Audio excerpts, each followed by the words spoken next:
Nous sommes à l'Institut Jules Bordet à Bruxelles. C'est vraiment un hôpital unique en son genre en Belgique. On y traite uniquement des patients atteints de cancer. C'est aussi un centre de recherche de pointe au niveau mondial. Je vais y rencontrer le docteur Adriano Salaroli. C'est un hématologue, c'est-à-dire un spécialiste des maladies du sang. C'est donc la personnalité absolument idéale pour nous parler de la leucémie myéloïde chronique. C'était Patrice Goldberg. Il est le journaliste et présentateur de la 2e saison de ce podcast. En 3 épisodes, il se penche sur les maladies du sang et plus particulièrement sur les NMP.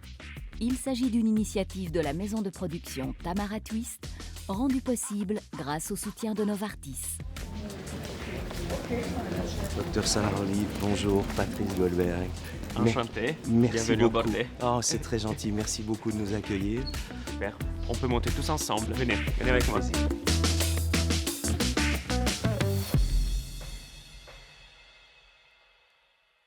Docteur Salaroli, merci beaucoup de nous accorder un peu de votre temps. Si vous deviez vous présenter en quelques mots, ce seraient lesquels ?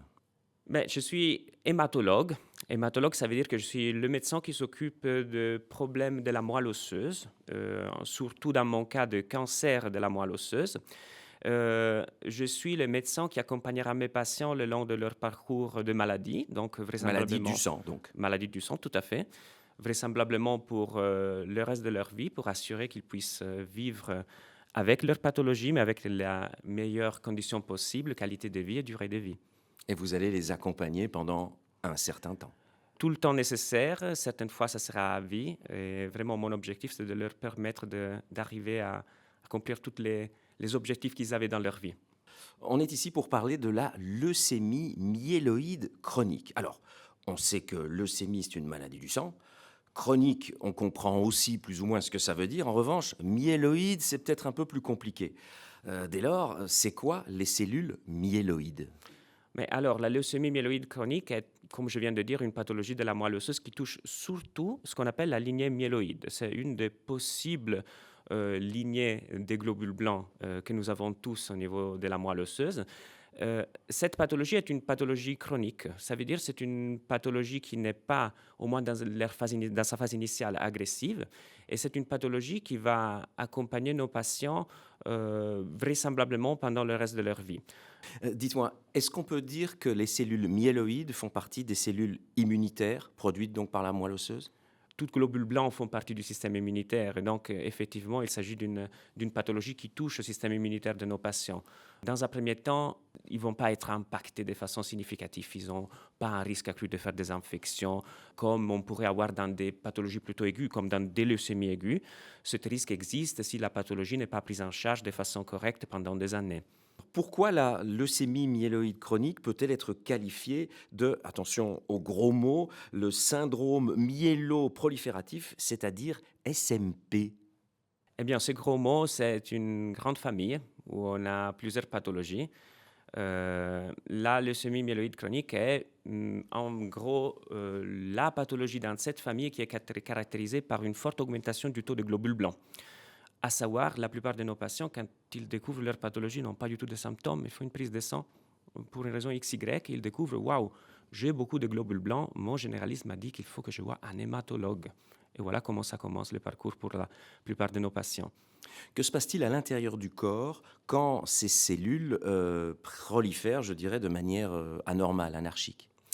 Alors, dans une première phase, en gros, ce qu'on voit dans nos patients, c'est juste une augmentation du taux de globules blancs, certaines fois une augmentation du taux de plaquettes.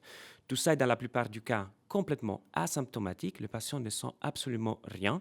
Il peut y avoir une augmentation du volume de la rate, cet organe que nous avons tous dans notre abdomen côté gauche. Qui se dilate parfois. Qui devient effectivement plus gros, ce qu'on appelle une splénomégalie, un autre gros mot que mes patients vont apprendre assez rapidement. Très rarement, ces patients peuvent avoir des symptômes. C'est surtout de la fatigue. Ça peut être un tout petit peu de fièvre au soir, ça peut être un peu de démangeaison, de purée. Mais je vous répète, dans la plupart du cas, les patients sont complètement asymptomatiques au diagnostic. Est-ce qu'il y a un portrait robot, malgré tout, du patient ou de la patiente, plutôt masculin ou féminin, l'âge et ce genre de choses ?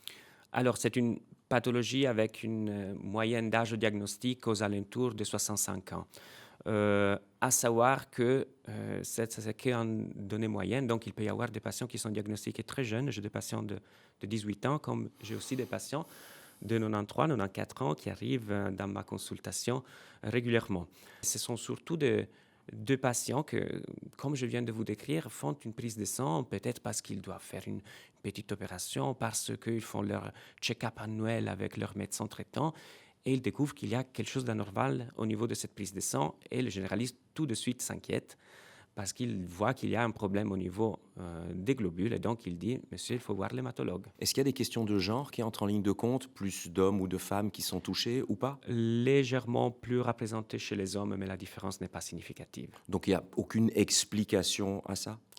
Pas vraiment. En général, les hommes ont toujours un risque légèrement accru par rapport aux femmes pour la plupart des cancers, et là, c'est la même chose. Ok. Et donc, en termes d'âge, c'est quand même plutôt une maladie qui touche les 60-65 ans et plus? Tout à fait. Est-ce qu'on peut dire en résumé que c'est une maladie d'origine génétique, mais multifactorielle? À l'heure actuelle, nous ne pouvons pas dire qu'il y a une vraie base génétique, dans le sens que ce n'est pas une pathologie congénitale, ce n'est pas quelque chose avec laquelle nos patients vont naître, c'est plutôt quelque chose qui est acquise le long de la vie de notre patiente, mais qui a carrément une base génétique importante.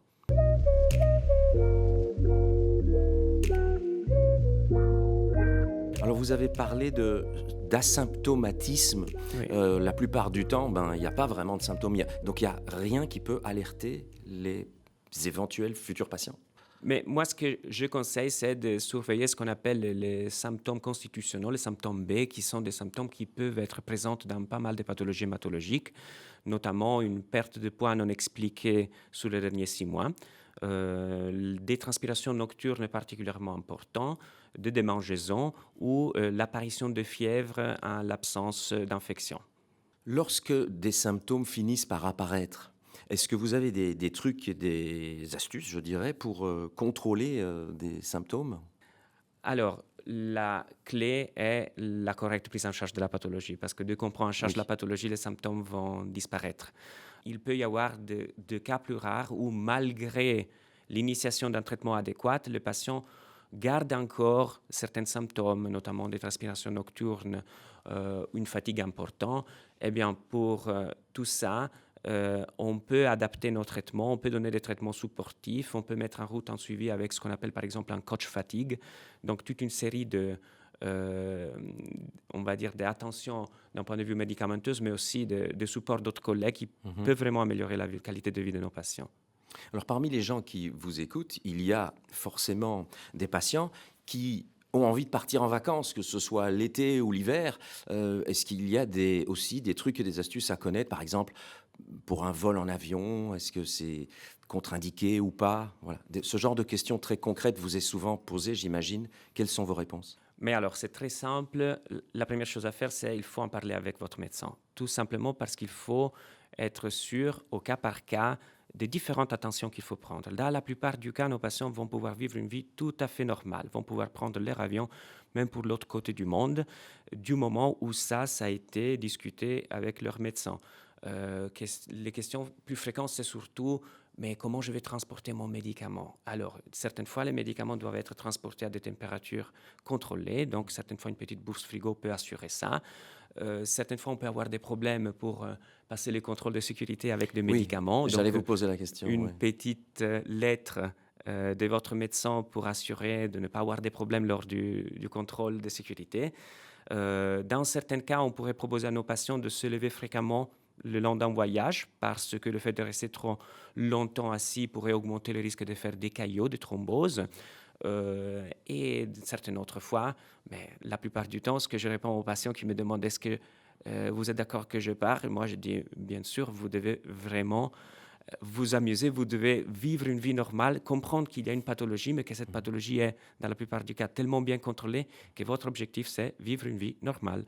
Oui, c'est même un conseil que vous leur donnez. Au contraire, allez-y. Si vous avez Partez. envie de, faites-le, évidemment. Est-ce que vous avez des conseils complémentaires en termes, je dirais, de mode de vie général? Bien sûr, vous allez demander d'arrêter de fumer si les gens fument. Comment est-ce qu'on peut contrôler le cholestérol? Vous avez parlé du sport. Il y a encore d'autres conseils complémentaires? Mais en gros, ce sont des conseils d'hygiène de vie que je veux dire vont être Pour tout un chacun, en appliquées fait. Oui. pour la population générale, mais pour nos patients, ça peut être encore plus vrai. Il faut considérer que dans la plupart de ces patients vont prendre des médicaments à vie.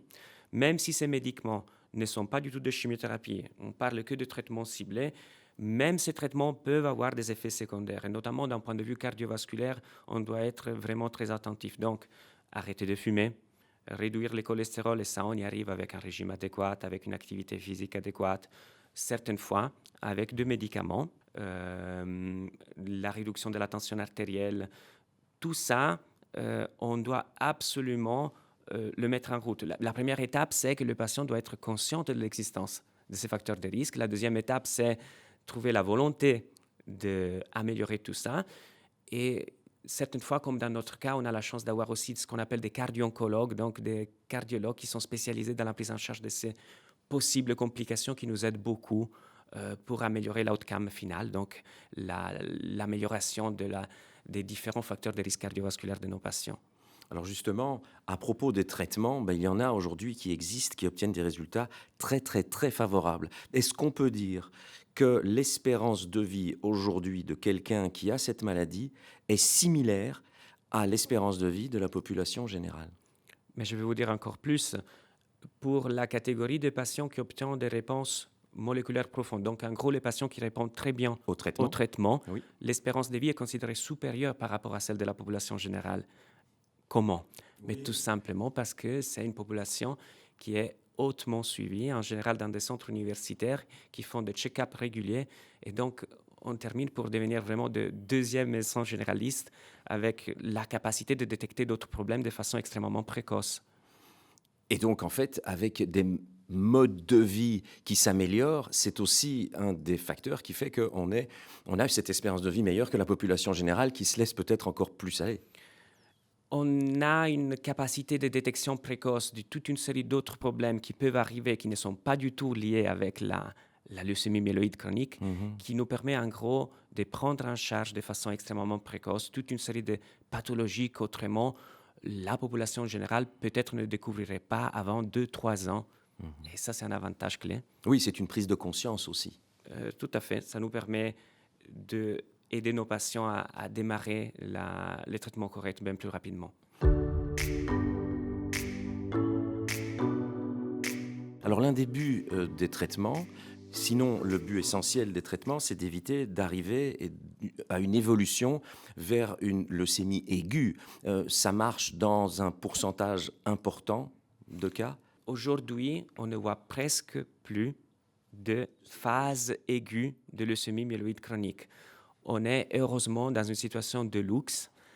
On découvre nos patients dans la quasi-totalité des cas dans cette phase chronique qui est la phase initiale de la maladie, la phase où on obtient les meilleurs résultats. Malheureusement, ça arrive encore aujourd'hui d'avoir des patients qui évoluent. Malheureusement, ça arrive encore aujourd'hui de découvrir au diagnostic des patients qui sont déjà dans des phases, comme on disait il y a quelques années, accélérées ou blastiques. Même pour ces patients, il y a eu des avancements importants dans la prise en charge, même si le traitement là est un peu plus lourd que les traitements classiques, avec une simple gélule à prendre par la bouche, ce qu'on appelle les inhibiteurs de la tyrosine kinase. Alors dites-moi, est-ce qu'il y a d'autres paramètres à améliorer dans les traitements? Je dirais d'une part sur les patients qui ne répondent pas encore au traitement, et d'autre part sur la qualité de vie chez les patients qui répondent au traitement. Si vous me demandez en gros d'identifier aujourd'hui quels sont les points d'amélioration encore possibles, Oui. Moi je pense que certainement c'est le choix du bon médicament pour le bon patient. On n'arrêtera jamais de le dire aujourd'hui dans la prise en charge du cancer, et ça c'est valable aussi pour la leucémie myéloïde chronique. La médecine personnalisée. Exactement. Donc chaque patient a des pathologies différentes d'un point de vue cardiovasculaire, d'un point de vue pulmonaire, d'un point de vue du foie. Et chaque patient va donc devoir bénéficier d'un traitement spécifique aussi pour sa leucémie myéloïde chronique. Et ça parce que ce patient va avoir moins d'effets secondaires avec un traitement plutôt qu'avec un autre. Et comme vous venez de souligner, encore aujourd'hui, il peut y avoir des patients qui n'ont pas des réponses optimales ou n'ont pas encore l'opportunité d'arrêter tout traitement et donc guérir, parce qu'aujourd'hui, on peut parler de guérison dans la leucémie myéloïde chronique. Et dans ce sous-groupe de patients, probablement on doit apprendre à encore mieux choisir les bons traitements au bon moment, à la bonne dose pour augmenter les chances de guérison.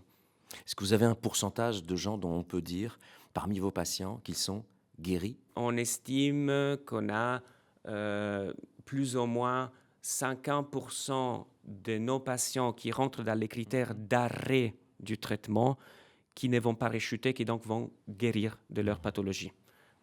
C'est énorme déjà. C'est un pourcentage très important, à savoir que sur le nombre total de patients, pas tout le monde va arriver à avoir des critères pour pouvoir arrêter les traitements, mais il ne faut pas oublier qu'il y a 25 ans, on mourait de cette pathologie. Et là, le scénario est complètement changé. Absolument. Quels sont les effets secondaires les plus fréquents? Alors, beaucoup de traitements, heureusement, beaucoup des effets secondaires différents. En simplifiant les choses, fréquemment, nos patients vont avoir un peu de rétention hydrique. De rétention d'eau, vous voulez dire? Exactement. Vont avoir des crampes musculaires, donc les muscles qui font un peu mal. Dans des autres cas, on pourrait avoir un peu d'eau qui va se mettre autour des poumons. Dans d'autres cas, on augmente le risque de faire des complications cardiovasculaires. Donc, une autre fois, ce qu'on disait auparavant, des caillons ou d'autres problèmes au niveau des vaisseaux périphériques. Et voilà pourquoi il existe un suivi complémentaire avec des cardio-oncologues. Tout à fait. Ça, c'est un des grands avantages des centres qui peuvent se permettre d'avoir des cardio-oncologues à côté. Il y a des gens parmi ceux qui nous écoutent, et celles qui nous écoutent bien sûr, qui doivent faire face à d'autres maladies potentielles, genre grippe, Covid, etc. Étant donné que la maladie touche au système immunitaire, est-ce qu'il y a encore une fois, des trucs et astuces ou des choses à savoir particulières à ce propos-là? Alors, il y a eu beaucoup de débats dans la phase initiale de la pandémie Covid. Est-ce que nous devons considérer nos patients avec une leucémie myéloïde chronique comme des patients plus à risque, moins à risque? Exactement. En réalité, nous avons un patient avec une leucémie myéloïde chronique qui est avec une bonne réponse, même s'il prend en continu son traitement, a un système immunitaire qui est presque le même de celle de la population générale. Donc, à l'heure actuelle, nous ne développons pas de stratégies différentes pour nos patients avec une leucémie myéloïde chronique. Par contre, on doit être extrêmement attentif à faire tout ce qu'on devrait faire aussi dans la population générale. Vaccination contre la grippe, vaccination contre le pneumocoque régulier, surveillance de la capacité immunitaire de nos patients de répondre aux différentes infections. Voilà, on ne peut pas se permettre de rater ce type de suivi chez nos patients.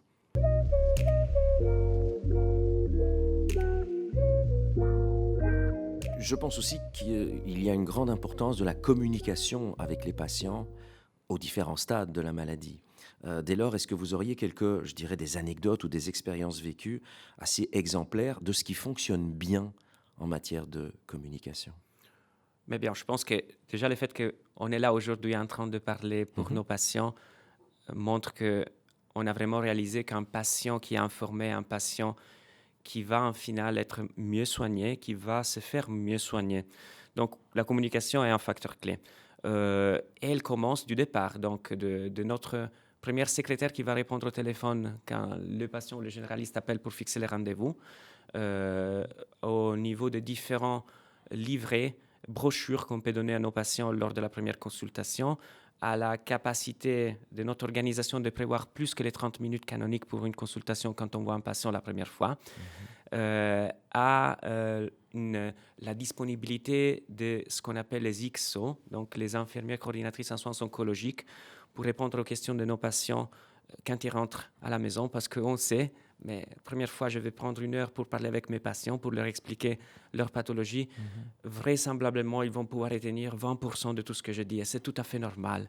On a donné une quantité énorme d'informations, donc tout ce qu'on peut mettre à côté pour les informer est un facteur clé pour pouvoir leur permettre de mieux se faire soigner et donc avoir une meilleure réponse avec leur traitement. Est-ce que, d'une manière générale, les patients s'expriment assez eux-mêmes? Alors, les patients font partie des êtres humains, donc il y a une variabilité incroyable. Mais j'ai tout vu. J'ai vu des patients qui arrivent, même avant avoir reçu le diagnostic, qu'ils ont déjà les diagnostics, ils ont déjà fait la stratification du risque, ils ont déjà des suggestions à me donner par rapport au traitement qu'ils voudraient. OK. Comme j'ai vu des patients qui ont vraiment besoin d'être guidés, même pour comprendre le concept de leucémie, le concept de globules blancs. Donc, il y a une variabilité énorme et je pense que ça fait partie de mon métier d'adapter la communication sur la base de la personne que j'ai devant moi pour lui permettre d'avoir les informations qu'il cherche à chaque consultation. Parce qu'après, les questions de la première consultation ne sont pas du tout les questions qui vont arriver Plus tard. à la 12e ou Bien 20e sûr. consultation avec moi. Est-ce que le conseil général n'est-il pas surtout d'oser parler de tout ce qu'on a dans la tête à son médecin? D'un point de vue pratique et pragmatique, ce que je dis à tous mes patients, c'est « OK, est-ce que vous avez des questions? Non? Très bien, vous en auriez 4 millions qui vont arriver à la maison. Prenez note, que ce soit sur votre GSM, que ce soit sur un petit post-it. Et quand on se revoit la prochaine fois, vous allez me poser question par question. Et ça vous permettra de ne pas oublier. » Et c'est donc extrêmement important de délivrer aux patients le message global du genre « vous en faites pas, c'est pas une demi-heure, c'est le temps qu'il faudra pour répondre à vos questions ». On fait tous notre maximum pour pouvoir assurer que le patient sort de notre box de consultation avec les réponses qu'il cherche. Parce qu'un patient qui est bien informé est un patient qui est plus impliqué et ça augmente les chances d'amélioration. À 100%, il y a des études qui démontrent ça, c'est vraiment très important. En conclusion, quel est le principal message que vous voudriez faire passer aux patients? Le message, c'est que la leucémie myéloïde chronique aujourd'hui est une pathologie qu'on prend en charge de façon excellente.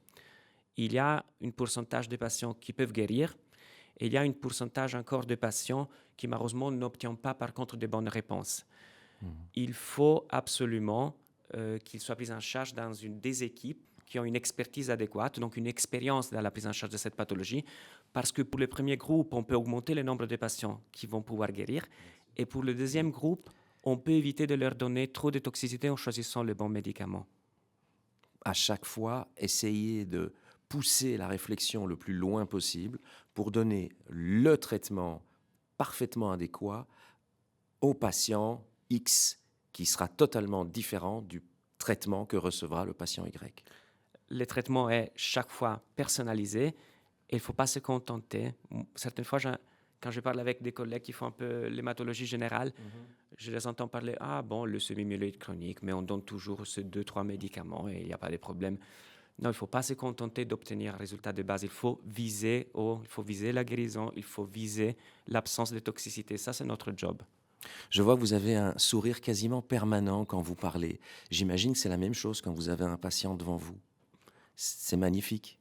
C'est l'enthousiasme d'avoir connu cette pathologie il y a déjà 15 ans, quand on était en train de consolider les excellents résultats des premiers inhibiteurs de la tyrosine kinase. Et j'ai envie de dire l'enthousiasme d'avoir encore plus de molécules aujourd'hui et donc de pouvoir soigner deux patients que dans le passé, malheureusement, on n'a pas su soigner, mais aujourd'hui, on peut. Et c'est magnifique. Absolument. Votre langage verbal est aussi une part du potentiel de guérison. Ça, je peux vous le dire. Merci. Ça me donne encore plus d'enthousiasme et de positivité. Eh bien, écoutez, tout ça me paraît parfaitement limpide. Merci beaucoup pour vos éclairages. J'ai vraiment l'impression que les patients vont y trouver de beaux motifs d'espoir. Merci beaucoup, vraiment. C'est moi que je vous remercie.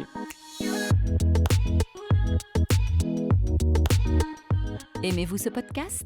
Alors, assurez-vous d'écouter également les autres épisodes. Vous pouvez les trouver sur YouTube et sur les différentes plateformes de podcast. Et tout cela sous le titre « Maladie du sang, vivre avec SMP ». N'hésitez pas à faire suivre cet épisode à d'autres personnes susceptibles d'être intéressées. Merci d'avoir écouté et à la prochaine fois.